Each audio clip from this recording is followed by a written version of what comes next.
બોલતું બાયોસ્કોપ અંક 5 મે 2024 નો આ સળંગ 169મો અંક છે। પહેલો લેખ છે અમારા દ્વારેથી, એક એવી પેઢી ઉછેરીએ। આવતીકાલની દુનિયા કેવી હશે તે આજે શાળામાં જીવી રહેલ પેઢી એટલે કે બાળકો પર નિર્ભર છે। એટલે જ કહેવત પણ છે કે દેશ, સમાજ અને આ દુનિયાનું ભવિષ્ય તેની શાળાઓની 4 દિવાલો વચ્ચે ઘડાઈ રહ્યું છે। હવે જો કે શાળાએ 4 દિવાલો વચ્ચેની જગ્યાને બદલે ચારેય દિશાવાળું પણ બન્યું છે। અત્યારે ઇન્ટરનેટ એ જ જાણે કે મોટી યુનિવર્સિટી હોય એવી રીતે કામ આપી રહી છે, અને એટલે સમાજ જ્ઞાન કે માહિતી મેળવવા માટે ફક્ત શાળા ઉપર નિર્ભર નથી રહ્યો। એવામાં શાળામાં શિક્ષકો દ્વારા બાળકોને અપાતી માહિતી અથવા તો જ્ઞાનનું જે મુખ્ય કામ હતું તે હવે રહ્યું નથી। તો શાળાનું કામ હવે શું છે? શાળા એ સામૂહિક જીવન જીવવા માટે બાળકોને કેળવતી મુખ્ય વ્યવસ્થા છે। આમ ફક્ત મુખ્ય નહીં, પરંતુ એકમાત્ર સંસ્થા પણ કહીએ તો ખોટું નથી, કારણ કે જ્ઞાન તો એટલે માહિતીના અર્થમાં જ્ઞાન તો ગૂગલ પણ આપી દે, ગૂગલ પણ એવું જ્ઞાન પીરસી દે, પરંતુ એ પીરસાયેલા જ્ઞાનને ઉપયોગિતા માટેની સમજ આપે તે શાળા છે। આમ શાળા એ બાળકનો સ્વભાવ બનાવતી સંસ્થા પણ છે, અને આ સ્વભાવ બને છે ક્રમિક, એક પછી એક થતા જતા વર્તનને આધારે। આ વર્તન એ અનુભવોનું પ્રતિબિંબ હોય છે, એટલે આપણે એમ કહી શકીએ કે અનુભવને આધારે થયેલ ક્રમિક વર્તન સમયાંતરે આપણો સ્વભાવ બને છે। હવે આમાં શાળા શું કરે? તો આપણે એવું ઈચ્છીએ છીએ કે આપણા દેશમાં દરેક નાગરિક પ્રામાણિક હોય, દરેક વ્યક્તિ કાયદાને માન આપતો હોય, નિયમાવલી મુજબ જીવતા હોય, સૌ નીડર હોય, એકબીજા પ્રત્યે માનની નજરે જોતા હોય। આવા રાષ્ટ્રનું નિર્માણ કરવા માટે દરેક નાગરિકનું વર્તન મિલનસાર સ્વભાવનું હોવું આવશ્યક છે। વ્યક્તિમાં આવું વર્તન ત્યારે જ શક્ય છે જ્યારે તે સ્વભાવ તરીકે દરેક નાગરિકમાં વણાઈ જાય। હવે આવા નાગરિકો દેશને ત્યારે જ મળે જો તેઓનું બાળપણ એવા અનુભવોમાંથી પસાર થાય। તો શાળાકીય જીવન દરમિયાન સુખદ અનુભવોમાંથી પસાર થયેલ બાળક જ સુખદ સમાજનું નિર્માણ કરી શકે। 1 મિનિટ માટે એવો વિચાર કરો, એક બાળક છે કે જેણે ક્યારેય પોતાના ઉછેર દરમિયાન કોઈ ગુસ્સો જોયો પણ નથી કે અનુભવ્યો પણ નથી, તો એ બાળકના વર્તન કે સ્વભાવમાં ગુસ્સો આવવો એ અશક્ય છે। વિચારો કે સતત માન અને હૂંફ મળતા પર્યાવરણની વચ્ચે કોઈક પેઢી ઉછરે છે, ત્યારે ભવિષ્યનો સમાજ એકબીજા પ્રત્યે માન, એકબીજા પ્રત્યે સહાનુભૂતિ ધરાવતો સમાજ મળશે જ, એમાં કોઈ નવાઈ નથી। અને આવા સમાજના નિર્માણ માટેનું પ્રથમ પગથિયું આપણે સૌ એટલે કે શિક્ષકો છીએ, જેમાં અને જેની સાથે બાળક પણ પૂરા દિવસના 5 થી 6 કલાક વિતાવતો હોય છે। શું કરી શકીએ? ભૂલ કરવાથી લડશે એવો ડર દૂર કરીએ। બાળકોને એકબીજા સાથે સંવાદ કરવાની અને અરસપરસ મદદની આવશ્યકતા ઊભી થાય તેવી યુક્તિ શીર્ષક છે પગ મને ધોવા દ્યો ને રઘુરાય। રેફરન્સ હવે ખબર પડશે કે આવું શીર્ષક કેમ છે। તો રામાયણમાં તમને એ વાર્તા ખબર હશે કે જ્યારે રામ, લક્ષ્મણ અને સીતાજીને નદીના આ કિનારેથી પેલા કિનારે જવાનું હતું, ત્યારે એક નૌકાવાળો, એનું નામ કેવટ હતું, એ એને પેલે તરફ લઈ ગયો હતો, રામ, લક્ષ્મણ અને સીતાજીને। હવે તમે એવો વિચાર કરો કે મારી ગાડીમાં રામ, લક્ષ્મણ અને સીતાજી બેસી જાય તો હું શું કરું કે હવા નીચે ના ઉતરવા દઉં, એવું થાય ને? એવા રેફરન્સના આધારે હવે આપણે આગળની વાત સમજીએ। એટલે હું વાંચું છું, રામ, લક્ષ્મણ અને જાનકીને નદીના એક કિનારેથી બીજા કિનારા સુધી કેવટ પોતાની નૌકામાં બેસાડીને લઈ જાય। એ દરમિયાન મુસાફરીમાં તે ત્રણેય સાથે સમય વિતાવવાનો આનંદ માણે, એ આનંદને પોતાના હૈયામાં સમાવવાનો પ્રયત્ન કરે, પરંતુ જેવો કિનારો આવી જાય એટલે તે રામ, લક્ષ્મણ અને જાનકીને પોતાની મુસાફરી કરવા માટે આગળ વધવા દે, તેઓનો રસ્તો રોકી શકે નહીં।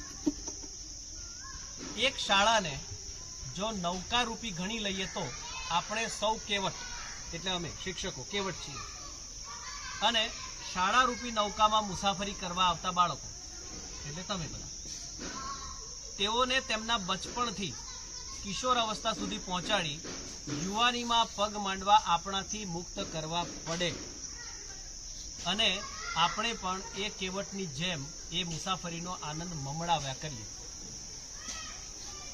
જેમ જેમ આ કિનારો નજીક આવતો જાય તેમ તેમ મુસાફરીના સ્મરણો વધુ તેજ બનતા જાય અને અમને પણ આ મુસાફરીના દ્રશ્યો અત્યારે જબક જબક થયા કરે છે.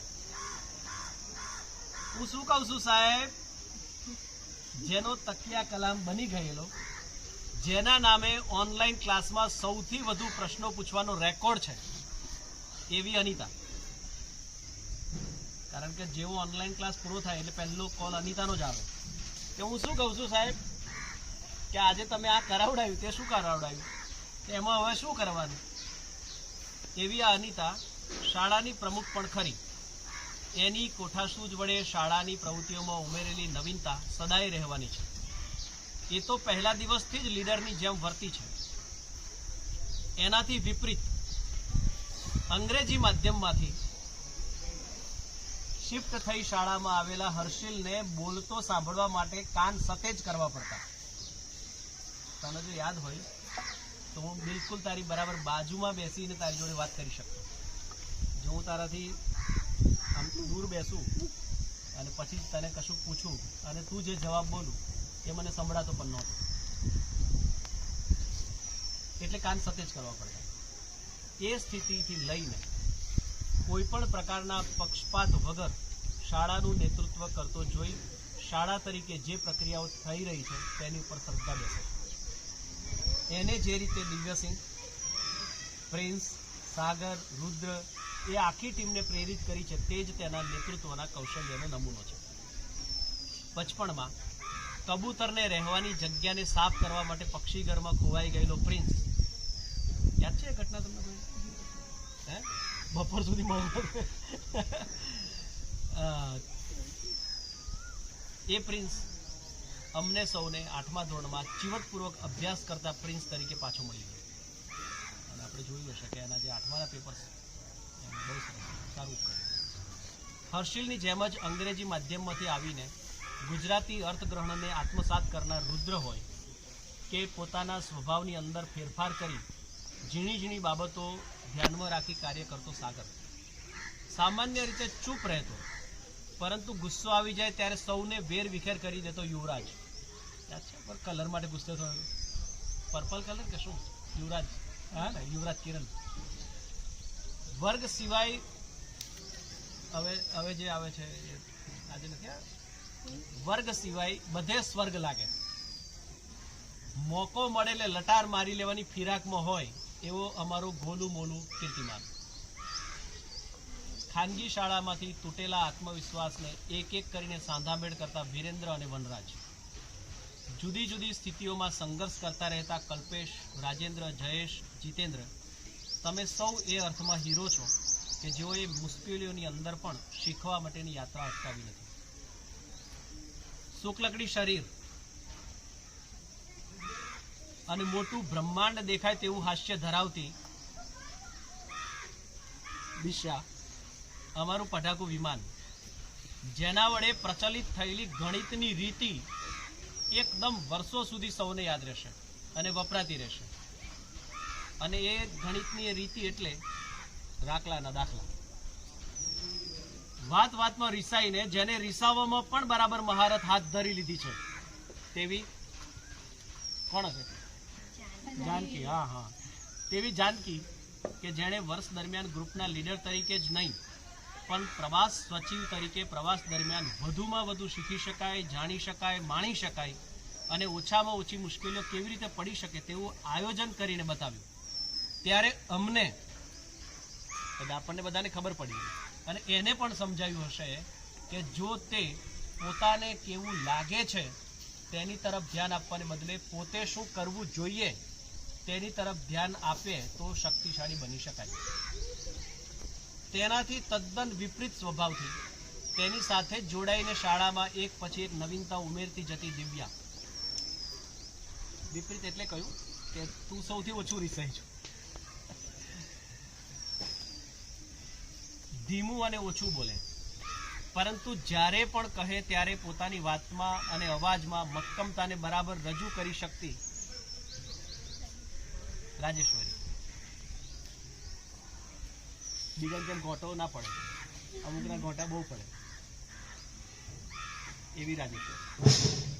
કેટલાક ધીમે દળવાનું શરૂ કરે, પણ એટલું સરસ ઝીણું દળે કે જેના કારણે શિક્ષકો તરીકે આપણને આપણી ઉપર જ નવાઈ લાગે. વાહ, આવું ઝીણું દળનારી ભૂમિ. અને એટલા માટે ઝીણું દળનારી કહું છું કે તું જેટલું પણ શીખી અને જ્યારે પણ શીખી ત્યાર પછી એ તારામાંથી ક્યારેય છૂટી નથી. એટલે એવું બને કે પહેલાં તને એવું લાગતું હતું કે આ જગ્યાએ હું બરાબર ગોઠવાઈ જઈશ કે નહીં ગોઠવાઈ જાઉં, આ બધી બેનપણી ફાવશે કે નહીં ફાવે, આવો સર ફાવશે કે નહીં ફાવે, આવી રીતે ભણવાનું ફાવશે કે નહીં ફાવે. પણ તે જેમ જેમ જે વસ્તુઓ કરતી ગઈ એ પ્રમાણે તે બરાબર જ જાળવી લીધી છે. શાળામાં અને વર્ગમાં જે સૌથી ઓછું બોલી હશે તે વિભાગીતા છે ને, પરંતુ તેની વૈચારિક સ્પષ્ટતા એટલી કે છોકરીને જન્મ આપે એ સ્ત્રીનો વાંક નથી. એ વિજ્ઞાન દિવસે સૌને સમજાવી શકે. આજે તમારા બધા આગળ એક કન્ફેશન એવું કરું છું કે સામાન્ય રીતે આપણને બધાને અહીંયા જે સહેજ પણ નવાઈ નથી લાગતી, તો એવા ચેપ્ટર્સ બીજી શાળામાં ભણાવવા માટે પણ બધાને વિચાર કરવો પડે શિક્ષકે કે આ ભણાવીશું કેવી રીતે.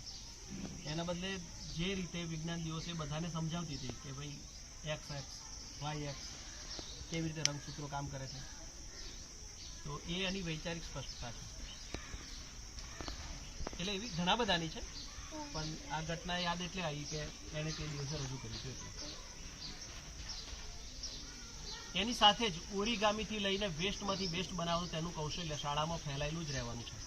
અને કેટલું ઘણી બધી વસ્તુઓ બનાવેલી છે. હા, હમણાં સુધી કોટે વળગી જતી જાદુરી ઉર્ફે રોશની. અને ગાવાનું હોય, વગાડવાનું હોય, યોગાસન હોય કે નૃત્ય હોય, બધામાં સહજતાથી છવાઈ જતી જીનલ ઉર્ફે નહીં લખ્યું, ગોળો નહીં લખ્યું, પણ જીનલનું છે ગોળો. मैं मेरी झांसी नहीं दूंगी, झांसी हम हिंदुस्तानियों की ही है એમ બોલતી વખતે તે પોતે કોણ છે તે ભૂલીને ઝાંસીની રાણી બની ગઈ હતી. તેવી સર, આ મેં બરાબર કર્યું, હજુ આમ કરી જોઉં વગેરે પ્રશ્નોથી તૃપ્ત થતી તૃપ્તિ. પ્રિય વચન મંદ સ્મિત વતી, વિશેષણ જેને સીધું લાગુ કરી શકાય તેવી આસ્થા. એટલે બરાબર છે ને વિશેષણ. બોલે તો બે ખાય, જેવા નિયમથી કામ સિવાય બોલે જ નહીં એવી કૃષ્ણા અને યેશા. એકવાર જે બાબતમાં સ્પષ્ટ થાય એટલે એના વર્તનમાં એ સ્પષ્ટતા દેખાય જ એવી રિપલ. દૂરથી ચાલીને આવવાનું થાય પણ જે શાળામાં આવવાનું ચૂકી નથી તેવી વિદ્યા જયશ્રી ધર્મિષ્ઠા. અને પોતાના મિનિટના રુદનના અભિનયથી બધાને હચમચાવી ગયેલી નિશા કિંજુબા. પોતાની શારીરિક ક્ષમતાઓને હસમુખા સ્વભાવથી વિસ્તારતી રહેતી હિના. તમે વિચાર કરો કે એને જે પ્રકારની મુશ્કેલી અનુભવે છે એ મુશ્કેલીમાં આપણે તો રોદણા જ રડતા હોઈએ, એના બદલે એ ક્યારેય રોદના નહીં રહે. અને પોતાના કુટુંબનું પાંજરું પહોળું કરવા મતતા રસીલા, પિંકી, ઉષા અને હંસા. ગણિત માટેની જેમની ઝડપ હવે ક્યારેય કોઈ મેચ કરી શકશે કે કેમ એવી ત્રિપુટી, કુંજ, પૃથ્વીરાજ અને જયરાજ. આપણા સૌની મુસાફરીની અગણિત સ્મૃતિઓ છે. એનું અજવાળું એટલું ફેલાયેલું છે કે આપણા શારીરિક અંતરો થઈ જવાથી આપણી ભીતરમાં કોઈ દૂરતા આવવાની નથી. સૌ પોતપોતાની આનંદ યાત્રામાં આગળ વધે. અને હવે કલાઓનો ષટકોણ અને જીવન કૌશલ્યનો પંચકોણ. પરીક્ષા પછીની શાળામાં ખાલીપો લાગે તો સમજવું કે આપણું વર્ષ દરમિયાનનું કાર્ય પરીક્ષા કેન્દ્રિત હતું. આપણે સૌએ ભેગા મળીને શીખવા વિશે ખાસ વિચાર કર્યો નથી. સતત શીખવાની કોઈ સીમા નથી હોતી. એ બોલવા અને સાંભળવામાં જેટલું સારું લાગે એ અનુભવવા માટે આયોજન જોઈએ. સામાન્ય વર્ષોમાં પરીક્ષા પૂરી થાય એટલે ગામનો ઉત્સવ એટલે કે ગ્રામોત્સવ રાહ જોતો ઊભો હોય છે અને એ ઉત્સવની તૈયારીમાં શાળા આખું વર્ષ સક્રિય હોય. એના કરતાં પણ વધુ સક્રિયતા અનુભવે. તેની તૈયારીઓ માટે શાળાના સમયમાં વધારો થઈ જાય. પણ આ વર્ષે ચૂંટણીની આચારસંહિતાના કારણે ગ્રામોત્સવને ચૂંટણી પછી ઉજવીશું એવું નક્કી થતાં જ પરીક્ષા પછી શાળાના કેમ્પસમાં શું કરવું એના વિચાર રૂપે જે પહેલો પ્રયોગ આયોજિત કર્યો એ હતો કલાઓનો ષટકોણ, જેમાં બાલવાટિકાથી લઈને ધોરણ 5 સુધીના બધા બાળકોને જુદા જુદા 6 દિવસ સુધી જુદી જુદી કલાઓ ઉપર હાથ અજમાવવાનો મોકો મળે. કલાઓ પરિચિત હતી, પરંતુ તે માટે જરાક જુદી પ્રક્રિયા નિશ્ચિત કરી કે જેથી તે બાબતમાં નવા વળાંક આવી શકે. જેમ કે નાચો, ગાઓ, રમો. એ માટે જુદા જુદા અભિનય ગીત શિક્ષકો દ્વારા કરાવવામાં આવે. ત્યારબાદ તેઓ જૂથમાં બેસે અને એવા અભિનય ગીતો બનાવવાનો પ્રયત્ન કરે. ફરી પાછા બધા એકત્ર થાય અને પોતપોતાના પ્રયત્નો એકબીજા સાથે વહેંચે. શિક્ષકો માટે શરત એટલી હતી કે તેઓએ જે અભિનય ગીત કરાવવાનું છે તે અત્યાર સુધી તેમણે આ શાળામાં કરાવ્યા ન હોવા જોઈએ. એટલે વર્ષ દરમિયાનમાં જે ગીત ક્યારેય જે શિક્ષક પાસેથી ન સાંભળ્યું હોય, ન ગાયું હોય તેવું ગીત બધા બાળકોને સાંભળવાનો અને અભિનય કરવા માટેનો મોકો મળે. વાર્તા રે વાર્તામાં પણ અવનવી વાર્તાઓ સાંભળવી, રચવી અને કહેવી. નાદ ગજવ્યમાં પણ જુદા જુદા વાદ્યો પર હાથ અજમાવવા. માટી સાથેની મજાની પણ આ જ શરત કે આપણે વર્ષ દરમિયાનમાં જુદા જુદા પ્રસંગોએ માટીના રમકડામાંથી કંઈક ને કંઈક માટીના રમકડા અથવા માટીમાંથી કંઈક ને કંઈક બનાવતા હોઈએ છીએ.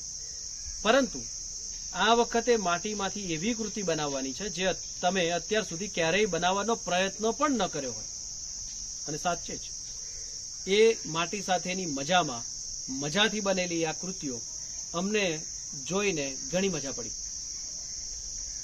માટી સાથે કરેલી આ મજાની જેમ જ કાગજ કે ફૂલમાં ઓરિગામી માટે એવી જ શરત હતી કે પહેલા ઇન્ટરનેટ ઉપરથી કાગળમાંથી કેવી કેવી વસ્તુઓ બની શકે તે જોઈએ અને ત્યારબાદ તેમાંથી જનરેટ કરેલા વિચારો વડે નવી કાગળની કૃતિઓ બનાવીએ.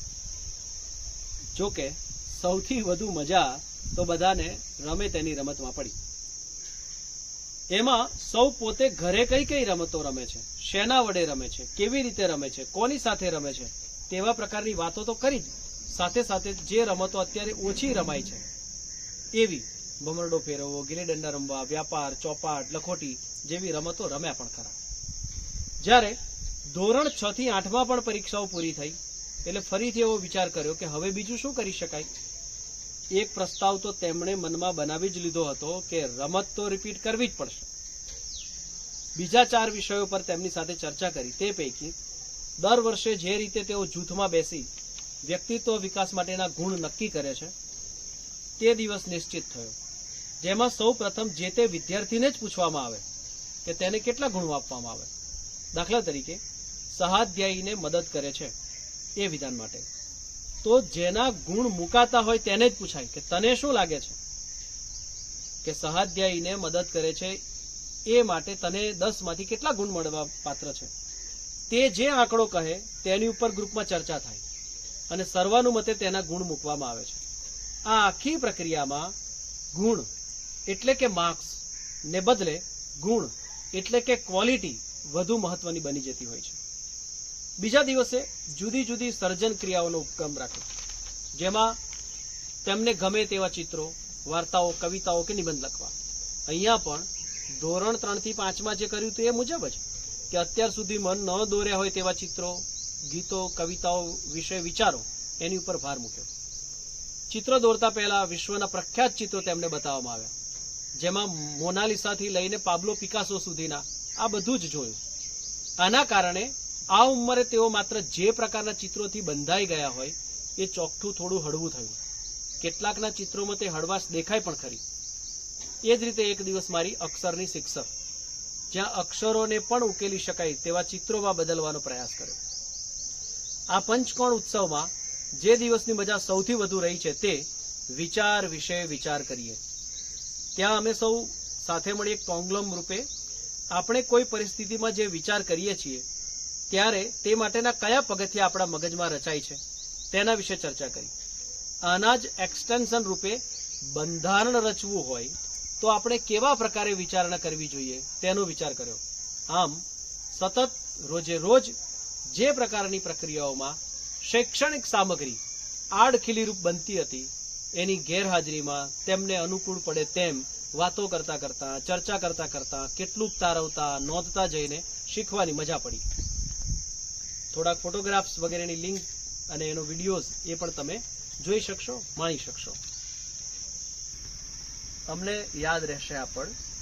એમાં પહેલા તો ચિત્રની આમ તો પરીક્ષાઓ જેવું કંઈ હોતું નથી, પરંતુ એક દિવસ બધાને ચિત્રો દોરવા માટે આપ્યા. એમાં જે 3જા, 4થા, 5મા ધોરણના જે છોકરાઓએ અવનવા ચિત્રો જે દોર્યા હતા તો એના ફોટોગ્રાફ્સ છે અને એની ફેસબુક માટેની લિંક પણ આપેલી છે.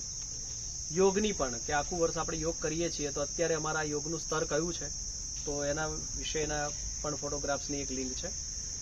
તો સ્વાસ્થ્ય અને સુખાકારી માટેના જે પ્રયાસો છે એમાં હોમિયોપેથિક કોલેજ જય જલારામ અહીંયા નજીકના ગામમાં છે, ત્યાંથી તેના કેટલાક વિદ્યાર્થીઓ અને પ્રોફેસર આવ્યા અને એમને બાળકો સાથે કેવી રીતે વાતચીત કરી તો એની લિંક અને એનો એક ફોટોગ્રાફ છે. કમ્પ્યુટર લેબમાં જેવી પરીક્ષા પૂરી થાય એટલે મેં કહ્યું અગાઉ આપણે જે અંકમાં વાત કરી એમ કે શૈક્ષણિક સામગ્રી હટી જાય તો કમ્પ્યુટર લેબમાં એમણે જે કામો કર્યા છે તો એના ફોટોગ્રાફ્સ અને એની લિંક છે, જેના વડે શાળાનું સમગ્ર સંચાલન થાય છે. નાગરિક ઘડતરની જે પ્રવૃત્તિ છે એના જે ચેકલિસ્ટ છે એના ચેક કરતી અર્ચનાનો ફોટોગ્રાફ છે. સત્રાંત પરીક્ષા આપણે જે આખું વર્ષ કેવું શૈક્ષણિક કાર્ય કર્યું છે એનું જે દસ્તાવેજીકરણ બાળકો કરી રહ્યા હોય એનો એક ફોટોગ્રાફ છે. અને શાળાના કેમ્પસમાં રંગરોગન પણ થયું છે, વૃક્ષો સાથે પણ કેટલાક ચિત્રો વગેરે કામ થયું છે. હોટલમાંથી મળેલી જે કુટીર છે તો એના વડે એ જે વાંસ ને બધું હતું એને અહીંયા ફરીથી સ્કૂલમાં સજાવ્યા પછીની સ્કૂલ કેવી દેખાય છે તો એનો પણ એક ફોટોગ્રાફ છે. તો આ બધું જોજો. વેકેશન છે તો આ વિડીયો જોયા પછી શાળાના કેટલાક સરનામા પણ અહીંયા લિંકમાં પણ હશે, એની પર જઈને શાળા તરીકે અમે વધુ સારું શું કરી શકીએ અથવા તમને કઈ વાત સારી લાગી અને અમે જો આવું પણ કરી શકીએ એવા જો સૂચનો અમને મળતા રહેશે તો મજા પડતી રહેશે. સૌને વેકેશનની પણ શુભેચ્છાઓ. આપણે ફરીથી નવી એનર્જી સાથે પાછા મળીશું એક નવા અંક સાથે. ત્યાં સુધી આવજો. આભાર.